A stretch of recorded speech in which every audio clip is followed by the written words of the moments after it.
किस कास्ट की सरकारी सर्विस में हुई, ये तो कोई आंकड़ा है ही नहीं। मैंने जो ज्ञापन आप लोगों को दिया है इसमें मैंने सारी चीजें कही है।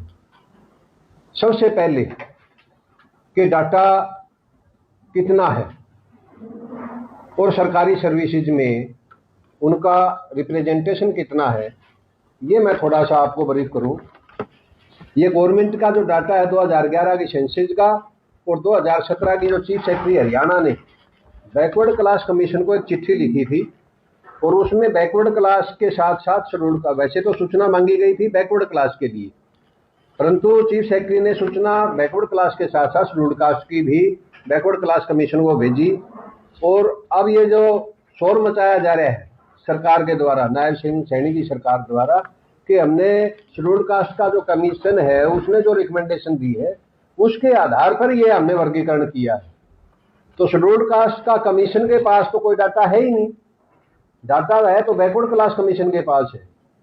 और फिर शेड्यूल्ड कास्ट कमीशन ने मान लो ट्रांसफर करवा भी लिया हो, वहां से चिट्ठियां ले भी ली हो, तो लेटेस्ट तो डाटा नहीं है।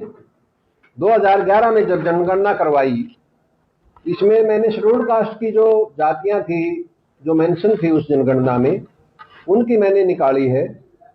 इसमें मोटे से तौर पर मैं 3-4 कास्टों का नाम दूंगा जो वर्गीकरण करवाने का सबसे ज्यादा शोर मचा रही। सबसे पहले वाल्मीकि की इनकी संख्या है 9,38,001 जनसंख्या के हिसाब से, और सरकारी सर्विसेज में इनका परसेंटेज है 1.19। उसके बाद में इसी में चमार कम्युनिटी जो है उसकी जनसंख्या है 24,29,137 और सरकारी सर्विसेज में इनका जो रिप्रेजेंटेशन है वो 1.17। उसके बाद में है धानक समाज की पॉपुलेशन है 5,81,275 और सरकारी सर्विसेज में इनका रिप्रेजेंटेशन है 0.83%।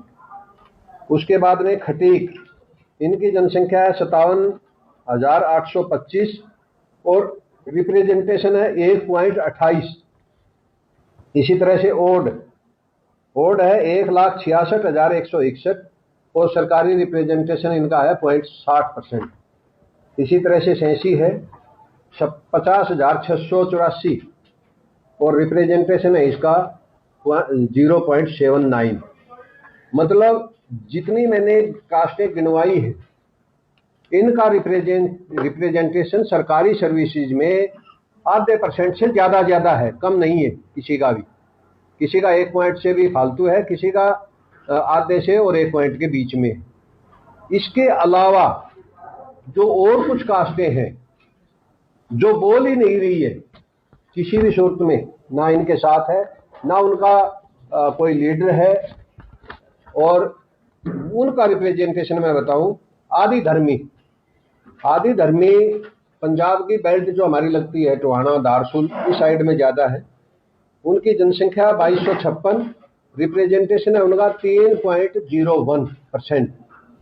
इसी तरह से चनाल एक जाति है, उसका जनसंख्या सिर्फ 181 है और रिप्रेजेंटेशन है सरकारी सर्विस में 4.41।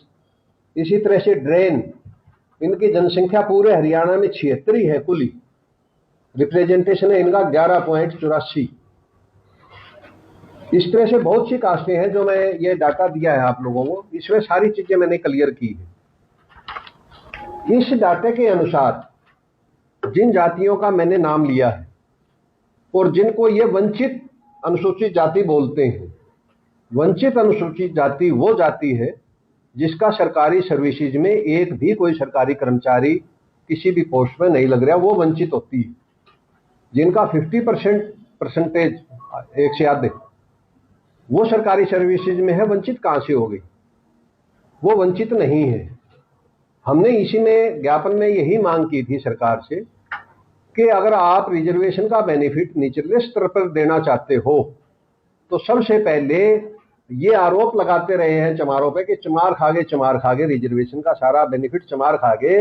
ये जनसंख्या और सरकारी दोनों ही सरकारी आंकड़े हैं, हमने सिर्फ परसेंटेज निकाल के दिए। इसमें चमारों की रिप्रेजेंटेशन 1.17 है, वाल्मीकि 1.19 है। तो कौन खा गया? हमारे से तो ज्यादा रिप्रेजेंटेशन उनका है। और फिर जिसकी कास्टें 100, 250, 500 उसके आसपास है, उनके ज्यादा भी है, 11-11%, 10-10%, 4.5% उनका रिप्रेजेंटेशन आ रहा है निकल करके। और ये जो रिप्रेजेंटेशन निकाला गया है वो 2017 तक का है, उससे पहले का 2017 के बाद में 7 साल और आगे। 7 साल के अंदर मैं ये दावे के साथ कह सकता हूं कि ये जो 1% से नीचे जो कास्टें दिख रही है इसमें, इस ज्ञापन में, ये भी चमारों से कहीं ज्यादा इनका रिप्रेजेंटेशन सरकारी सर्विस में मिलेगा, अगर अप टू डेट का डाटा डिपार्टमेंटों से लिया जाए तो। और सुप्रीम कोर्ट की कंडीशन बिल्कुल साफ कहती है कि ये डाटा आपके पास होना ही चाहिए। वर्गीकरण का हम विरोध नहीं करते हैं, वर्गीकरण करो, सरकार करे, परंतु निचले स्तर पर जिनका रिप्रेजेंटेशन शून्य बराबर है सरकारी सर्विसेज में, उनको दें।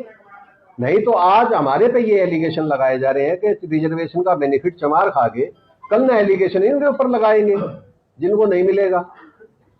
जो 4-5 कास्टें मैंने बताई है, उसके अलावा जो और रहेगी, जिनका किसी का 0.10%, किसी का 0.06%, किसी का 0.07%, वो जो जातियां हैं वास्तव में हम वंचित उनको कह सकते हैं कि उनको रिजर्वेशन का बेनिफिट नहीं मिला। उनके लिए अलग से प्रोविजन किया जा सकता है, 20% में से जितनी उनकी जनसंख्या है उस हिसाब से उनको रिजर्वेशन दे दे ताकि उनको बेनिफिट मिले। तो आज की प्रेस वार्ता का हमारा यही उद्देश्य था।